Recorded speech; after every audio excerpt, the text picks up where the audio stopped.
ব্যক্তিগতভাবে 1810টা বাড়িতে যাদের সাবসিডি ঢুকে গেছে এবং কানেকশন আজকে দেওয়া হলো, তারা অ্যাপ্লাই করেছিল অনেকে আগে অনেকে পরে, কিন্তু আগের সরকার এই কর্মসূচিকে গ্রহণ করেনি, তাই তারা সাবসিডিও পায়নি, কানেকশনও পায়নি।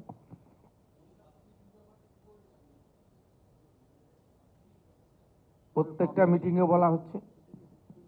প্রধানমন্ত্রী নিজে নির্বাচনের সময় এই রাজ্যে 30টার বেশি সভা করেছেন, সব জায়গায় বলেছেন যে প্রধানমন্ত্রী সূর্যঘর চালু হবে, আমাদেরকে আনুন, এবং আমি তো র্যান্ডাম সব জায়গায় বলি। এবং আমাদের দপ্তরের ওয়েবসাইট থেকে শুরু করে বিদ্যুৎ দপ্তর এবং আমাদের নন কনভেনশনাল এনার্জি ডিপার্টমেন্ট এবং আমাদের যেখানে যেখানে প্রশাসন বা জনপ্রতিনিধিরা যান রিভিউ মিটিংয়ে, পাবলিক প্রোগ্রামে, সেখানে এটার ক্যাম্পেনিং হচ্ছে। এছাড়াও আপনাদের এই যে পোর্টাল বা আমাদের ওয়েবসাইট, তাতে ডিটেলসে বলা আছে সিস্টেম। 100 ইউনিটের ক্ষেত্রে 30,000 টাকা সাবসিডি পাবেন, 200 ইউনিটের ক্ষেত্রে 60,000 টাকা পাবেন, 300 ইউনিটের ক্ষেত্রে 78,000 টাকা পাবেন।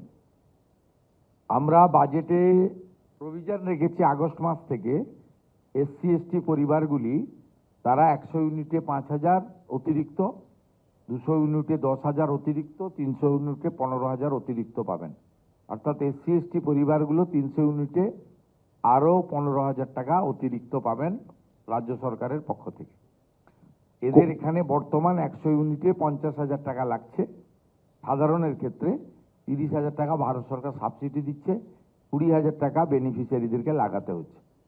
এর ফলে আপনি তো দেখলেন ইলেকট্রিক বিল কোন জায়গায় ছিল, কোন জায়গায় নামছে। আমি আপনাদের এখানে 3টি উদাহরণ দিয়েই, অভিজ্ঞতা দিয়েই বললাম। আমাদের কথা তো আমরা আমাদের মতো করে বলবো, কিন্তু যারা অ্যাকচুয়ালি বেনিফিশিয়ারি বা বেনিফিট পেলেন তাদের অভিজ্ঞতাটাও আপনাদের সামনে এই কারণে তুলে ধরলাম, যাতে এদেরকে দেখে, আমাদের 1 লক্ষ কোটা আছে এই ফাইন্যান্সিয়াল ইয়ারে, আমরা চাই 5 লক্ষ হোক। মহারাষ্ট্র 26 লক্ষ করেছে, এবং আমি অনারেবল সিএস এবং এফএসকে দায়িত্ব দিয়েছি যে আমরা ফাইন্যান্সিয়ালি উইক যারা নিজেদের বেনিফিশিয়ারির পার্টের যে অর্থ দিতে পারছে না, তাদেরকে আরও কিভাবে অর্থ দিতে পারি, যাদের বাৎসরিক আয় একটা কিছু ক্রাইটেরিয়া ঠিক করে। সকলের জন্য তো সম্ভব নয়, তো একটা ধরুন কৃষক পরিবার, এসসি এসটি পরিবার, পাহাড়ে থাকা পরিবার, জঙ্গলমহল এরিয়া, বা ইকোনমিক্যালি বছরে 3 লক্ষ টাকা পর্যন্ত আয় যেসব পরিবার, এরকম একটা কিছু ওনারা একটা নিয়ম মডালিটি তৈরি করুন, করলে আমরা রাজ্য সরকারের পক্ষ থেকেও কিছুটা যোগদান করব। আমরা চাই এটা খুব পপুলার হোক। এটা পপুলার হলে ইলেকট্রিকের বিল মেটানোর জন্য, যে বিশেষ করে ডোমেস্টিকের ক্ষেত্রে যে ওভারবার্ডেনটা হচ্ছে, এটা ইকোনমিক্যালি অনেকটা রিলিফ হবে এই প্রান্তিক পরিবারগুলো।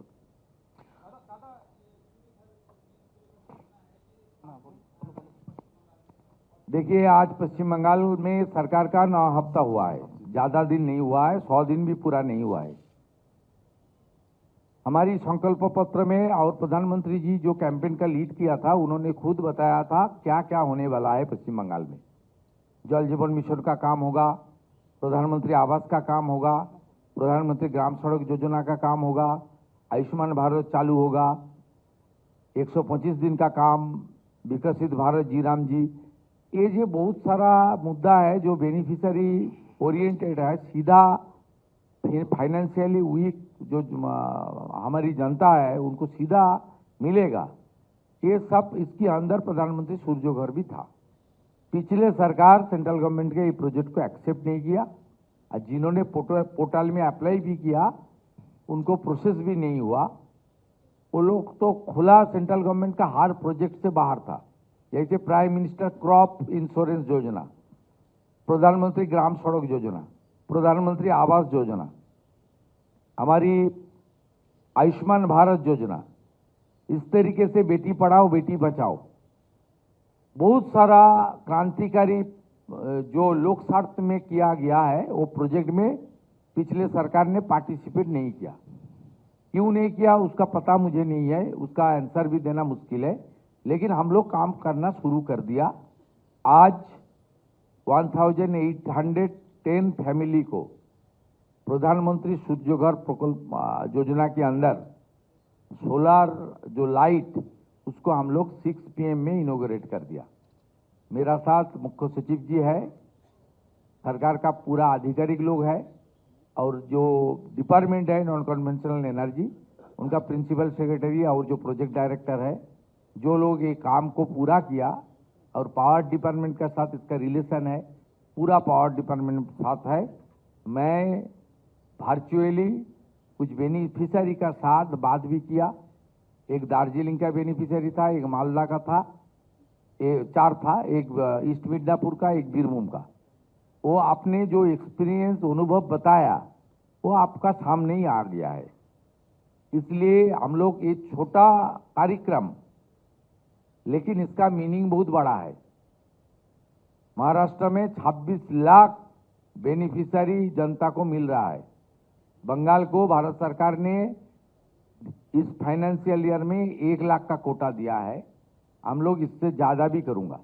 इसका साथ साथ भारत सरकार जो सब्सिडी दे रहा है उसका बाद भी पश्चिम बंगाल सरकार की ओर से शेड्यूल कास्ट और शेड्यूल ट्राइब फैमिली को हर 100 यूनिट में एडिशनल 5,000 रुपया एडिशनल सब्सिडी के रूप में मिलेगा।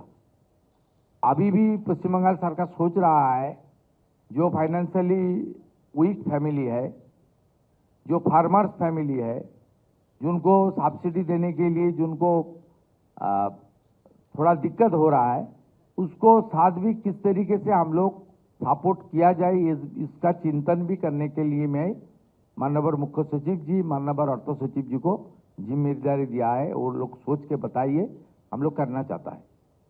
দাদা, জেলাগুলোতে যত সহজে ইনস্টলমেন্ট হচ্ছে, ইনস্টলেশন যত সহজে হচ্ছে, কিন্তু কলকাতার ক্ষেত্রে তো একটা বড় সমস্যা হচ্ছে এখানে প্রচুর ফ্ল্যাট বাড়ি এবং জায়গার অভাব। সেক্ষেত্রে কলকাতার মতো শহরের ক্ষেত্রে বিকল্প কোনো ব্যবস্থা যদি মানে ভাবা যায়। দপ্তরের সঙ্গে কথা বলবো স্যার। এটাতে একটা উপায় আছে, যেটা হচ্ছে রেসিডেন্ট ওয়েলফেয়ার সোসাইটি, যেগুলো হচ্ছে মাল্টি স্টোরিজ বিল্ডিং স্যার। সেই মাল্টি স্টোরিজ বিল্ডিংয়ে পার কিলোওয়াট 18,000 টাকার জন্য একটা করে সাবসিডি এটার জন্য রয়েছে, কিন্তু সেটা মানে ব্যক্তি বিশেষের বাড়ি মানে যাবে না। কমন সার্ভিসেস যেটা আছে, যে স্টেয়ার কেসের লাইট বা ওই ওই ওই মানে বিল্ডিংয়ের আশেপাশে যদি কোনো রকম থাকে, মানে কমন সার্ভিসেস বা লিফট চলছে, সেই কমন সার্ভিসেসের মিটারে মানে এই ফেসিলিটিটা দেওয়া যাবে।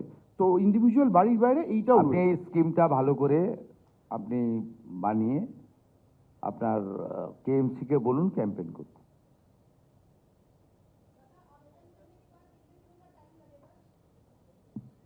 अभी तो तुरंत हो रहा है, अभी तुरंत हो रहा है। पूरा डिपार्टमेंट काम कर रहा है, वेंडर सिलेक्शन हो गया है, इन्वेस्टमेंट हो गया, काम तो शुरू हो गया है।